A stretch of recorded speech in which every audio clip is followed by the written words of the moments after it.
ಆಮೇಲೆ ಇನ್ನೊಂದು ವಿಷಯ, ಯಾರನ್ನ ಕರಿಬೇಕು ಸ್ವಲ್ಪ ಲೀಸ್ಟ್ ಹೇಳೋ. ಕಮಿಷನರು, ಆಮೇಲೆ ಚೀಫ್ ಸೆಕ್ರೆಟರಿನ ಕರಿಬೇಕು. ಓಕೆ. ಆಮೇಲೆ CMನ ಕರಿಬೇಕು, ಆಮೇಲೆ PMನ ಕರಿಬೇಕು, ಆಮೇಲೆ ಅಮ್ಮ ರಿಜಿಸ್ಟರ್ ಆಫೀಸಲ್ಲಿ ಇಷ್ಟೆಲ್ಲ ಜಾಗ ಇರೋದಿಲ್ಲ. ಏನಂದೆ? ರಿಜಿಸ್ಟರ್ ಆಫೀಸಾ? ನೀವೇನ್ ಅನ್ಕೊಂಡ್ರಿ ಮತ್ತೆ? ನಾವಾಗೋದು ರಿಜಿಸ್ಟರ್ ಮ್ಯಾರೇಜು. ಈ ಸಂಭ್ರಮದ ಕನ್ಸೆಲ್ಲ ಕಂಡಿದ್ ಸಾಕು, ಸರಿನಾ? ಅಯ್ಯೋ ಸುಮ್ನಿರೋ ವಿಕ್ರಾಂತ್. ಲೈಫಲ್ಲಿ ಒಂದೇ ಸಲ ಮದ್ವೆ ಆಗೋದು. ಆ ಮದ್ವೆ ಗ್ರ್ಯಾಂಡ್ ಆಗಿ ದಾಮ್ ಧೂಮ್ ಅಂತ ಮಾಡ್ಕೋಬೇಕು. ಅದನ್ನ ಬಿಟ್ಟು ರಿಜಿಸ್ಟರ್ ಮ್ಯಾರೇಜ್ ಆಗ್ತಾನಂತೆ, ರಿಜಿಸ್ಟರ್ ಮ್ಯಾರೇಜು. ಅಮ್ಮ ನಿಮ್ಗೆ ಅರ್ಥ ಆಗ್ತಿದ್ಯಲ್ವಾ, ಇದು ನನ್ನ 2ನೇ ಮದ್ವೆ.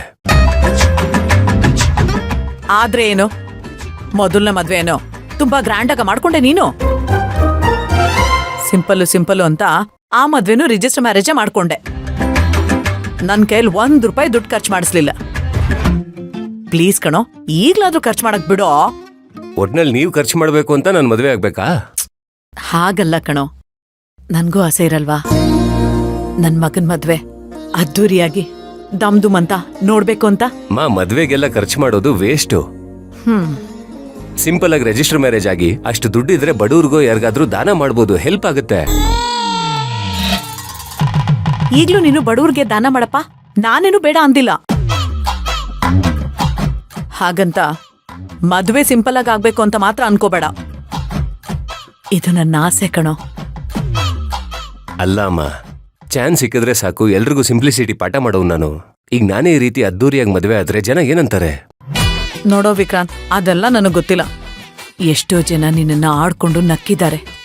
ಹೆಂಡತಿ ಸತ್ತೋನು, ಮದ್ವೆ ಮುಂಜಿ ಇಲ್ಲ, ಅದು ಇದು ಅಂತೆಲ್ಲ. ಈಗ ನೀನು ಸಂಸಾರಸ್ಥ ಆಗ್ತಿದ್ದೆ ಅನ್ನೋ ಖುಷಿ ನಾನು ಎಲ್ರ ಜೊತೆನೂ ಹಂಚ್ಕೋಬೇಕು.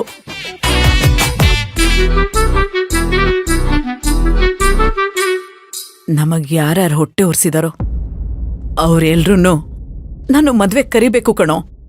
ಇವಾಗ ಯಾಕಿಷ್ಟು ಬೇಜಾರು ಮಾಡ್ಕೋತಾ ಇದ್ದೀರಾ? ನಿನ್ನ ಮದ್ವೆ ಬಗ್ಗೆ ನಾನು ತುಂಬಾ ಆಸೆ ಇಟ್ಕೊಂಡಿದ್ದೀನಿ ಕಣೋ. ಮದ್ವೆ ಅದ್ದೂರಿಯಾಗಿ ನಡಿಬೇಕು. ಇಲ್ಲ ಅನ್ಕೋ, ನಾನ್ ಮದ್ವೆಗೆ ಬರಲ್ಲ. ನೀನೇನ್ ಬೇಕಾದ್ರೂ ಮಾಡ್ಕೋ. ಶುರು ಆಯ್ತಲ್ಲ ಎಮೋಷನಲ್ ಬ್ಲ್ಯಾಕ್ ಮೇಲ್. ಬ್ಲ್ಯಾಕ್ ಮೇಲ್ ಅಲ್ಲ ಕಣೋ ವಿಕ್ರಾಂತ್. ಪಲ್ಲವಿ ಮನೆಯವರು ಈ ಮದ್ವೆನ ಗ್ರ್ಯಾಂಡ್ ಆಗಿ ಮಾಡ್ಬೇಕು ಅನ್ಕೊಂಡಿದ್ದಾರೆ ಗೊತ್ತಾ? ಇದಕ್ಕೆ ನಾನು ಒಬ್ನೇ ಅಲ್ಲ, ಪಲ್ಲವಿಯವರು ಒಪ್ಪಲ್ಲ. ಸರಿ ಬಿಡು, ಹಾಗಾದ್ರೆ ಇಬ್ರು ಎಲ್ಲಾದ್ರೂ ಓಡೋಗಿ ಮದ್ವೆ ಮಾಡ್ಕೊಳ್ಳಿ, ನಾವ್ ಯಾರು ಬರೋದಿಲ್ಲ. ಅಲ್ಲ, ಈಗ ನೀವು ಯಾಕಿಷ್ಟು ಕೋಪ ಮಾಡ್ಕೋತಿದ್ರಿ ಅಂತ ನನಗಂತೂ ಅರ್ಥ ಆಗ್ತಾ ಇಲ್ಲ. ಮತ್ತಿನ್ನೇನೋ ವಿಕ್ರಾಂತ್, ಯಾವಾಗ ನೋಡಿದ್ರು ಸಿಂಪಲ್ ಅಂತ ನನ್ ಕೈ ಕಟ್ಟಾಕಿದ್ದೇ ಆಯ್ತು. ಈ ಮನೆಯಲ್ಲಿ ನಂಗೆ ಯಾವುದಕ್ಕೂ ಸ್ವಾತಂತ್ರ್ಯನೇ ಇಲ್ಲ. ಎಲ್ಲ ನಿನ್ನಿಷ್ಟದಂತೆ ನಡಿಬೇಕು ಅಲ್ಲ?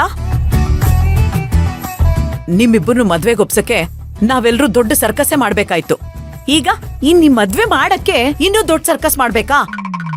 ನನ್ ಹಣೆ ಬರಾನೇ ಸರಿ ಇಲ್ಲ. ಅಮ್ಮ ಒಂದ್ ಹೇಳ್ತೀನಿ ಕೇಳಿಸ್ಕೊಳ್ಳಿ. ನೀವ್ ಎಷ್ಟೇ ಕೂಗಾಡಿ ರಂಪಾಟ ಮಾಡಿ ಕಿರ್ಚಾಟ ಆಡಿದ್ರು ನಾನಾಗೋದು ರಿಜಿಸ್ಟರ್ ಮ್ಯಾರೇಜ್. ಏ ವಿಕ್ರಾಂತ್ ನಿಂತ್ಕೊಳ್ಳೋ. ಎಷ್ಟ್ ಹೇಳಿದ್ರು ಇವ್ನು ಆಟ ಬಿಡೋದೇ ಇಲ್ಲ.